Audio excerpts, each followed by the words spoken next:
Welcome to a new edition of our daily debate, where we are going to tackle the President Abdel Fattah al-Sisi's participation in the G7 summit, which is taking place in Evian, France, with the participation, of course, of the world leaders and U.S. President Donald Trump. To shed more light on the issue, we are very much delighted to have with us here in the studio our very prominent guest, Dr. Mongi Badr, plenipotentiary minister and board member of the UN Association of Egypt. Thank you so much, Dr. Badr, for being our guest for tonight. Good evening for you and your viewers, and it's my honor to be with you tonight. It's our pleasure always to have you with us, Dr. Badr. And before starting our debate with Dr. Mongi Badr, we start with our top stories, where President Abdel Fattah al-Sisi on Tuesday participates in the G7 summit that began in French city of Evian on Monday and continues through Wednesday. It's President Sisi's second participation in the summit since August 2019, while Egypt was holding the African Union's presidency. On Wednesday, the President will take part in another working lunch that will be joined by leaders of the G7 countries and other participating countries in this year's edition. It will be entitled Ensuring a Safe, Swift and Effective Employment of the Artificial Intelligence. President Sisi is scheduled to hold meetings with a number of leaders of participating countries on the sidelines of the summit, on top of them U.S. President Donald Trump.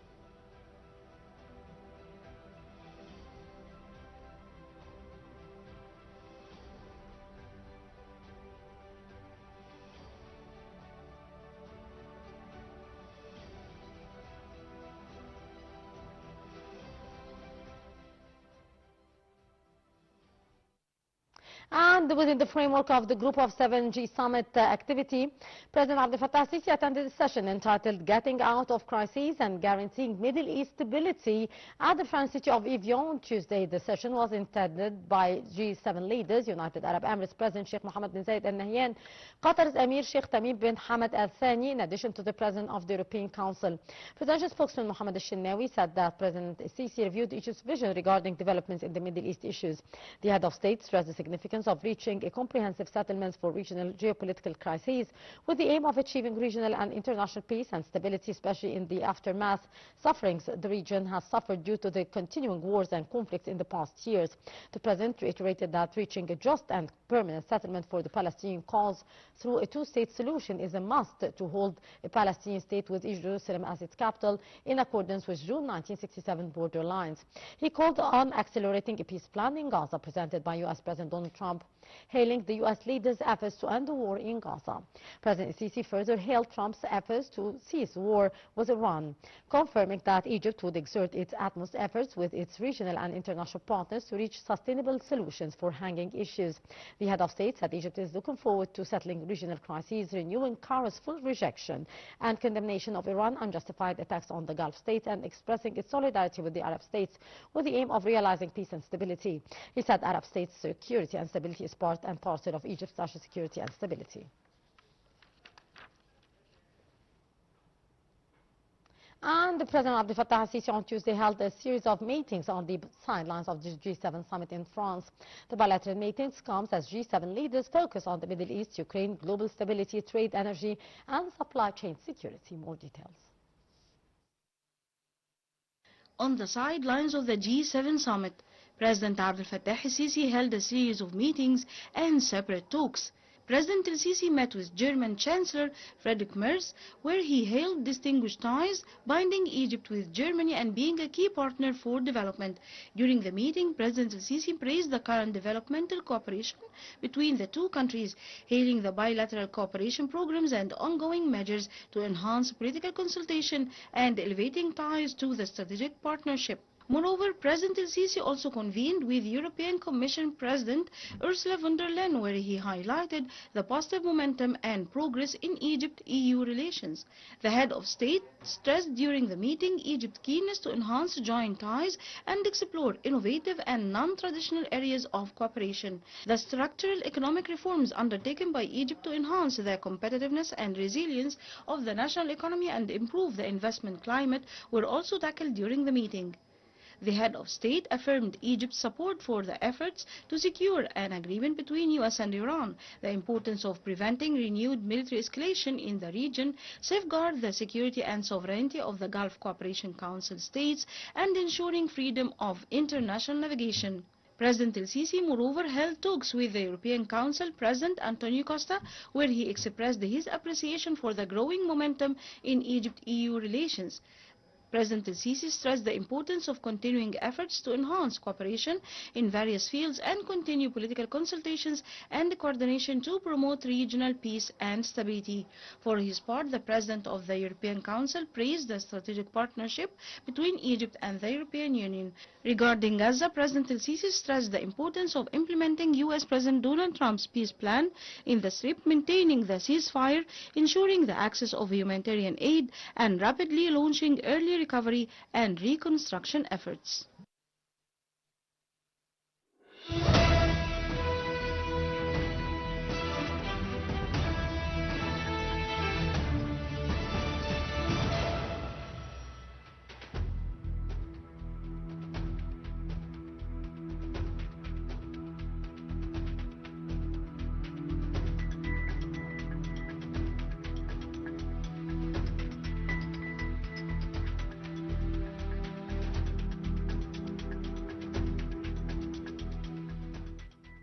And to shed more light on the activities of the G7 summit, which is taking place in Evian, France, we have the following report.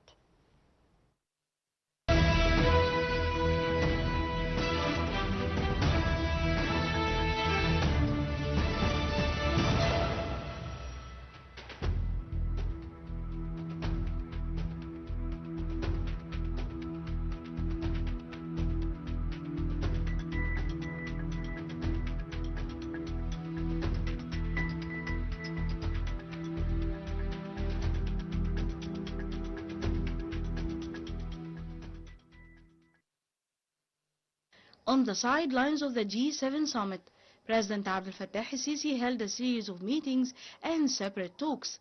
President el-Sisi met with German Chancellor Friedrich Merz, where he hailed distinguished ties binding Egypt with Germany and being a key partner for development.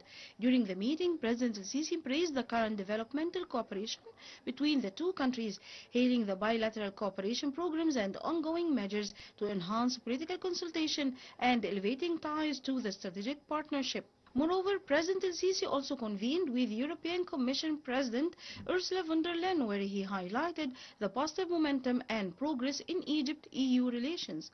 The head of state stressed during the meeting Egypt's keenness to enhance joint ties and explore innovative and non-traditional areas. The G7 nations, Canada, France, Germany, Italy, Japan, the UK and the US, together with the EU, have concluded summits agreeing to deepen cooperation in critical minerals, supply chains, artificial intelligence and quantum innovation while countering foreign interference. Geopolitics, national security considerations, and resources sovereignty are increasingly defining the mining and metals markets in 2026, forcing nations to prioritize strategic partnerships over traditional economic considerations. Egypt's role in this competition illustrates how emerging economies are positioning themselves within the new technological landscape. As Egypt accelerates its digital transformation and expands its strategic energy and industrial partnerships, the country is launching its first comprehensive aerial mineral survey in 4 decades during the first quarter of 2026.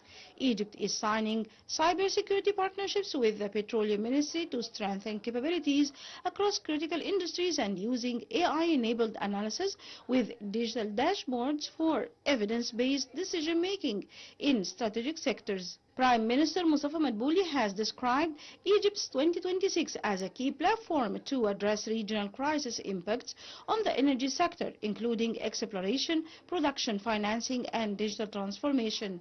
Egypt's strategic energy partnerships and the mineral survey ambitions position it as relevant to global critical mineral competition, particularly as countries recognize that minerals are essential for energy security and technological leadership. The talk over the future of global technology has never been more relevant because the outcomes will determine which nations shape the 21st century's economic and political landscape.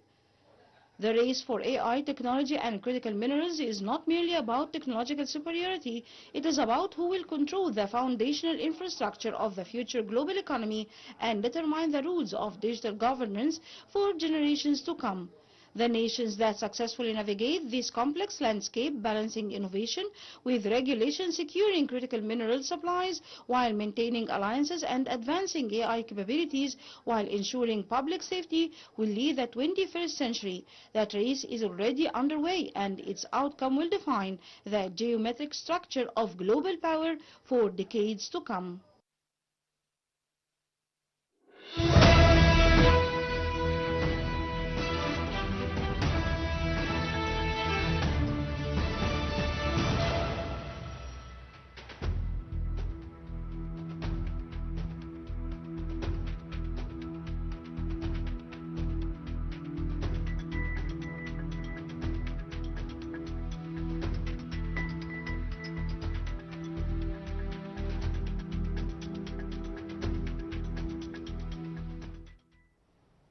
Welcome back, continuing and starting our debate with our very dear guest, Dr. Mongi Badr. Dr. Badr, very important meeting for the G7 countries taking place in Evian, France, with the participation of President Abdel Fattah al-Sisi. The importance of this meeting and the importance of Egypt being invited for this meeting in France. It's a very important summit held in Evian in France. And it's round number 52. This G7 already established on 1975 after the victory of October War in 1973. At that time it was high inflation after the rising of pricing of oil.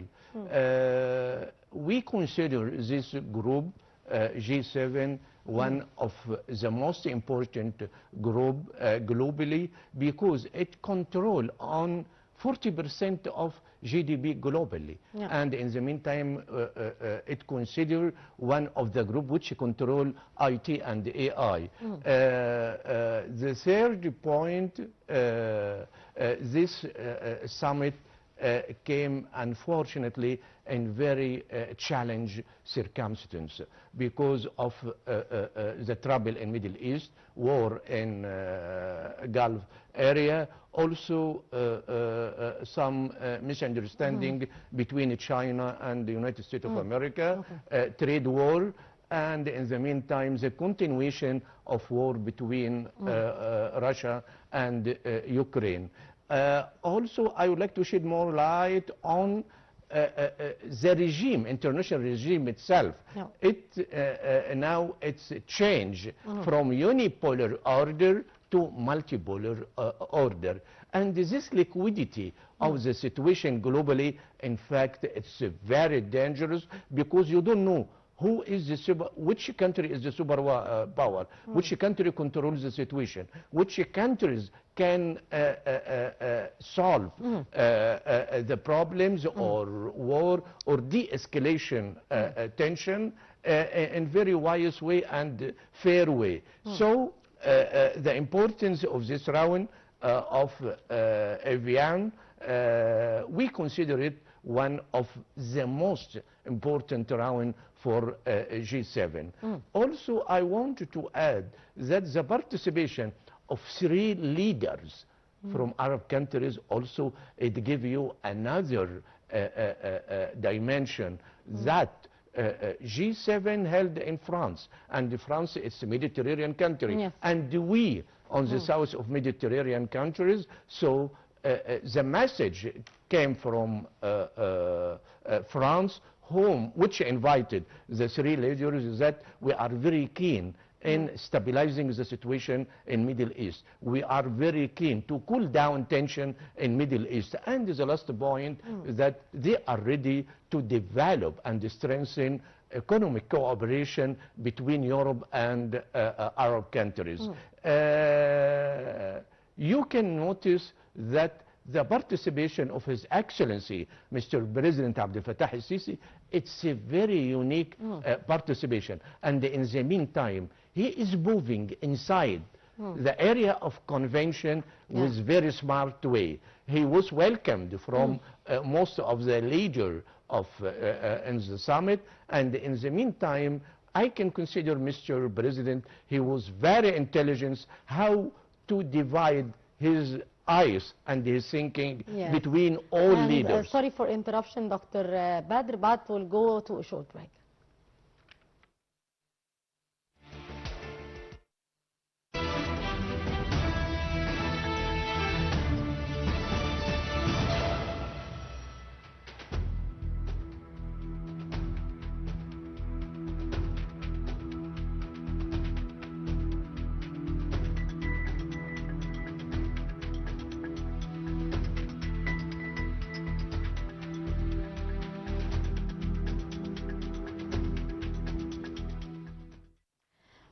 Welcome back. Continuing our debate tonight about the G7 summit, which is taking place in Evian, France, with the participation of President Abdel Fattah al-Sisi. As we were talking, sir, before the break, about the importance of such an invitation and Egypt's participation in the G7, how do you see this invitation, and it does give significance for the role Egypt is playing in the region and, of course, internationally. How do you see such an invitation for Egypt, sir? In fact, if you have a look about the key topics of the summit, you are going to discover that it's very related to what we are discussing and what we are needing in Egypt. Yes. So there is a strong connection between the topic of the summit and what we're discussing now in Egypt. It's 5 topics. Number 1 for the topics of the summit: global economic stability. Of course, we want to control high rate of inflation. Energy security, as we all of us knowing what happened of the close of Hormuz corridor. Yes. Artificial intelligence and the digital transformation. For the first time, G7 discussing the moral side of AI and IT. They would like to control the content of AI and how we can maximize using AI, how we can avoid the disadvantage. Yes. Also supply chain resilience, and this it's very important for Egypt. Before, most of supply chain concentrate on China, and now Europe. I mean by Europe, West. I mean by West, Europe and United States of America start to realize it's very dangerous for their economies to put all their eggs in one basket. Yes, of course. So they want to diversify the source of production in many countries. Egypt, one of these countries which we are ready to receive a lot of direct investment from Europe. Of course, the most important point also did the challenge in developing countries, and as you maybe know that the financial gap in Africa only, $400 billion per year. And this, it's very dangerous. Of course, this is the ongoing conflict. We would like to decrease or de-escalate that conflict in not only in Middle East but in all countries. Why Egypt?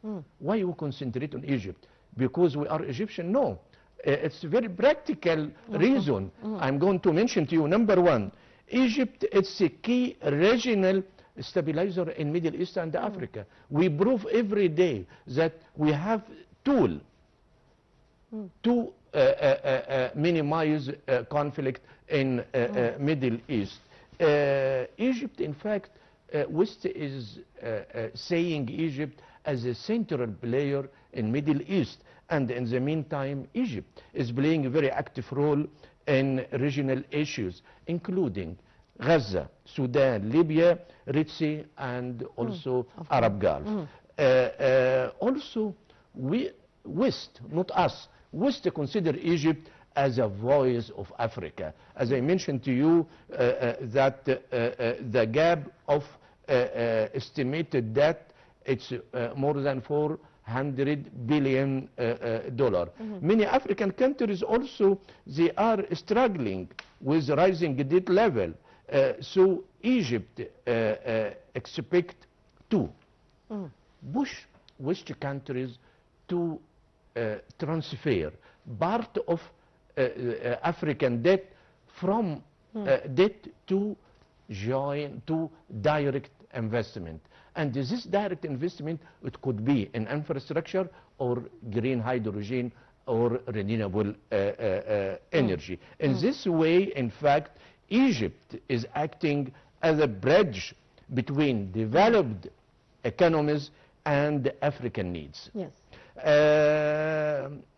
This is what I can say in the role of Egypt to defend the interest of African countries. Yes.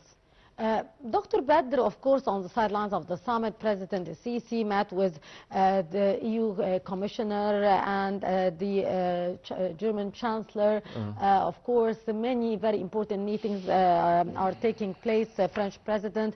How do you see such meetings, and what does it reflect on the strong ties that bind Egypt with all the countries and with the EU institutions as well? In fact, I used to be a member in delegation of Egypt participating in this kind of summit or forum or conference or even bilateral discussion. And I mentioned many times before that meeting on sideline of the event sometimes much more important more than attending or participating in the event itself. So the meeting between His Excellency Mr. President Sisi and his counterpart of Germany, it's very important. As all of us already read today, that His Excellency Mr. President invited German Chancellor to visit Egypt at very soon.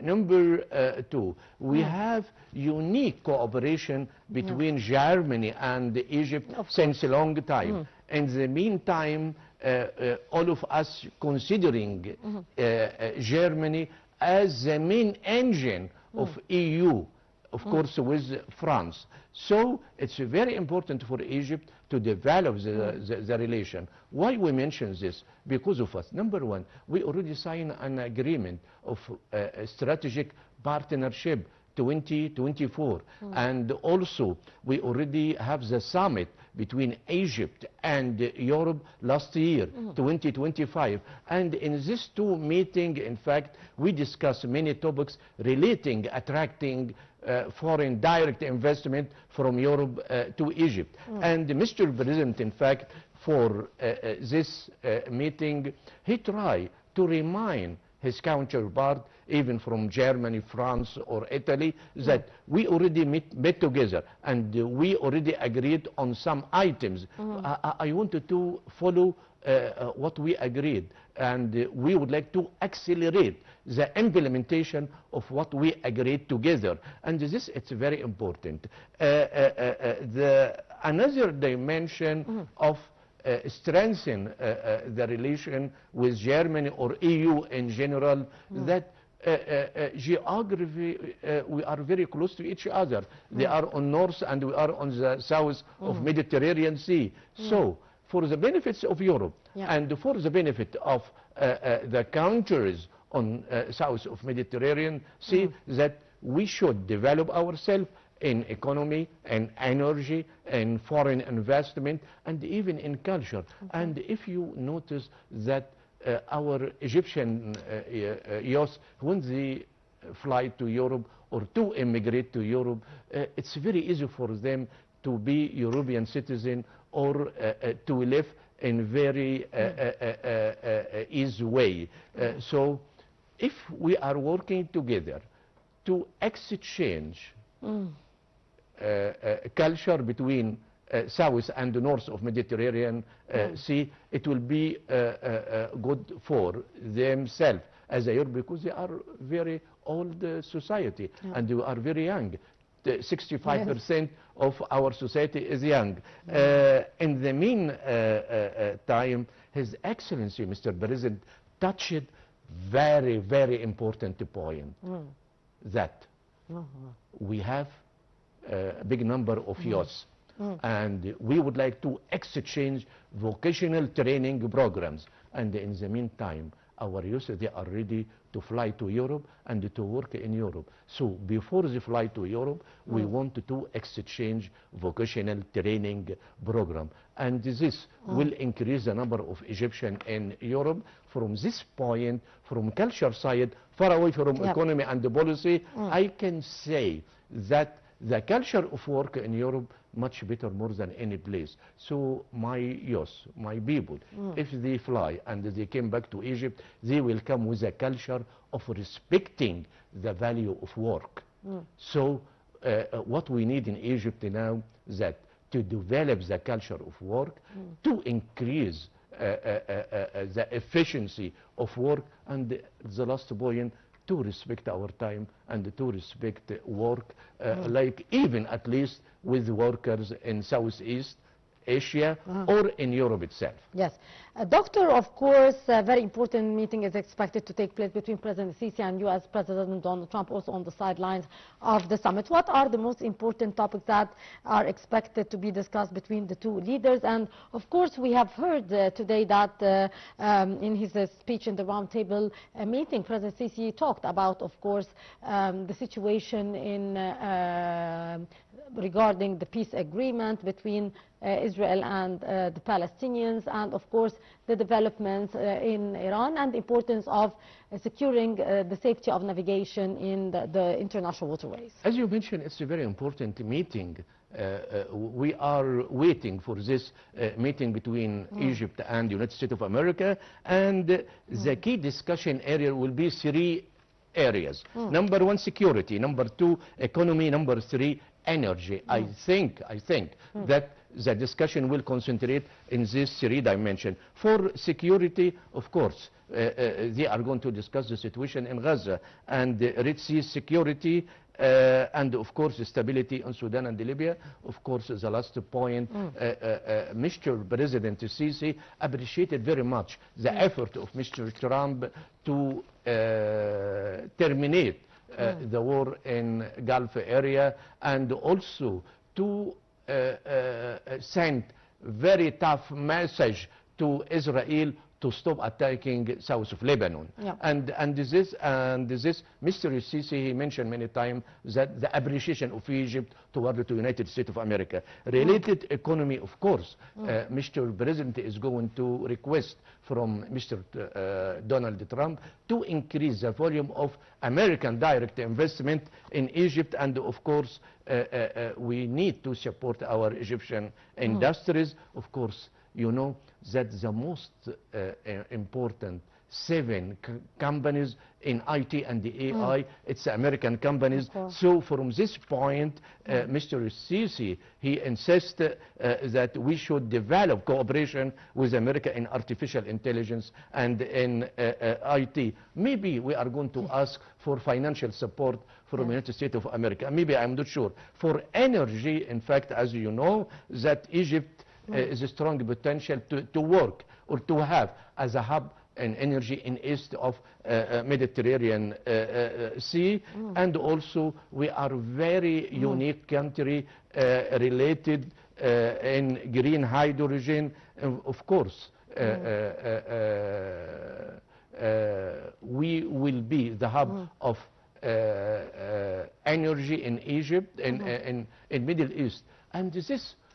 It doesn't mean that I should be big producer of oil or natural gas or hydrogen. No, this is not, it's important, but it's not sufficient condition. The sufficient condition to have a unique position Egypt in the middle of three continents. And this, it's very important for Egypt to be hub for renewable energy. Of course, there are many topics related between Egypt and Europe, and there are many goals which His Excellency Mr. President is going to raise this with Europe, because our relation with Europe, it's very big and it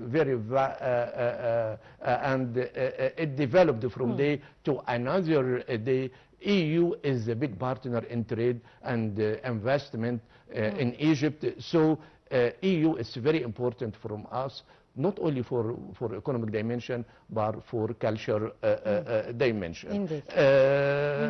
I don't want to shed more light, if you allow, or if you want to raise any question about bold ideas or economic opportunities, I am ready to shed light on this. That, of course, is a very important point that you have just raised, Dr. Badr. The very bold and new ideas for Egypt, and of course Egypt is a great attraction for the European countries and for partnerships and investment, and we do have strategic partnerships with the EU. So how do you see these? Yeah, of course, I'm going to summarize these bold ideas for Egypt. Number one, we can set up or establish G7 Africa Logistics Corridor.